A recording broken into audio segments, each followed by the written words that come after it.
Welcome to The Explainer. Today, we're going to dig into a different kind of leadership. It's one that has absolutely nothing to do with a corner office or some fancy title.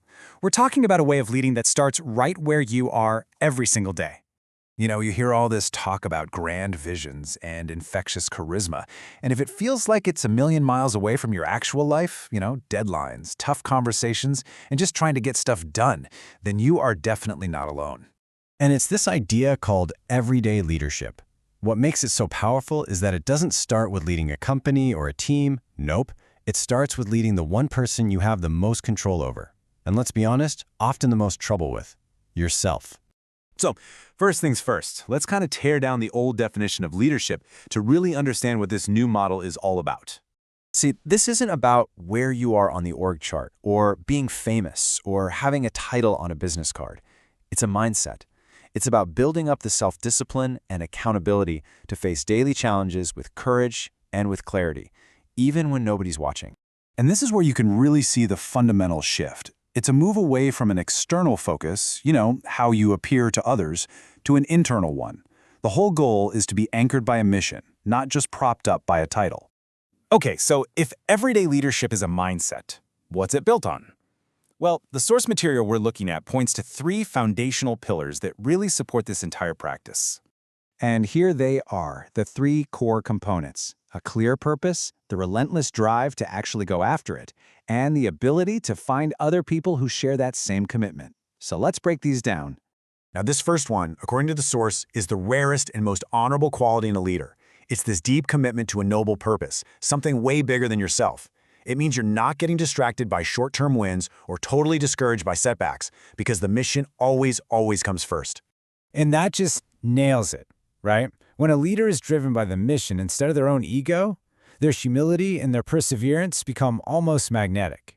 It inspires people to actually want to follow you, not just do it because they have to. Now, this brings us to a really fundamental choice that every leader has to make. It's a decision that totally defines your authenticity and will shape your entire team. So the behavioral economist Dan Ariely talks about two core value systems that can drive an organization. On one side, you have market norms, driven by things you can count, like profit. On the other side, social norms, which are focused on purpose and the human experience. Now, neither one is inherently wrong, but a leader absolutely has to choose which one is going to be their North Star. Here is the ultimate ethical compass, all in a single question. If you were the customer of your own business, would you feel like the exchange was fair? Would you feel respected?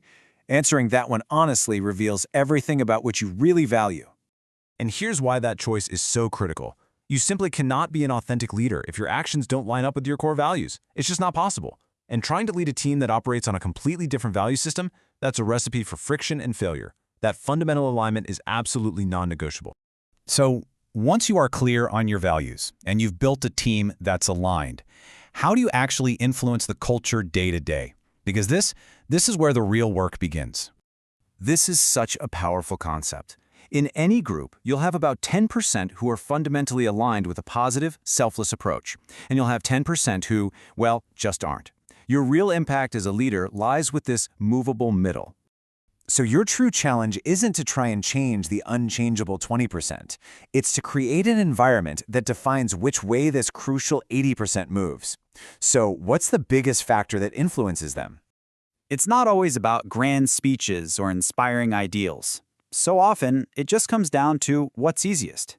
Your job as a leader is to make doing the right thing the path of least resistance for that movable middle. And this quote, wow, it gets to the absolute heart of the matter. Culture is not what's written on the walls. It's defined by what you permit in the hallways. Your quiet, daily actions, and maybe even more importantly, your inactions, speak so much louder than any mission statement ever could.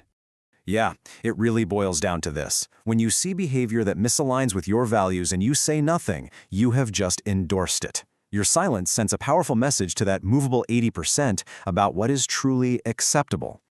And this brings us to our final, and maybe the most important lesson of all.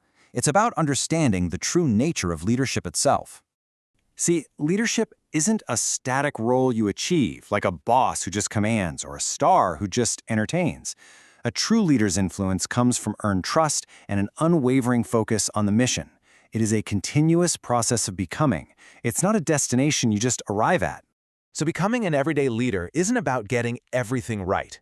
It's about having the integrity to align your values, the humility to serve a mission, and the courage to influence your world through small, consistent actions. So embrace the journey. You just might change the world, one day and one action at a time.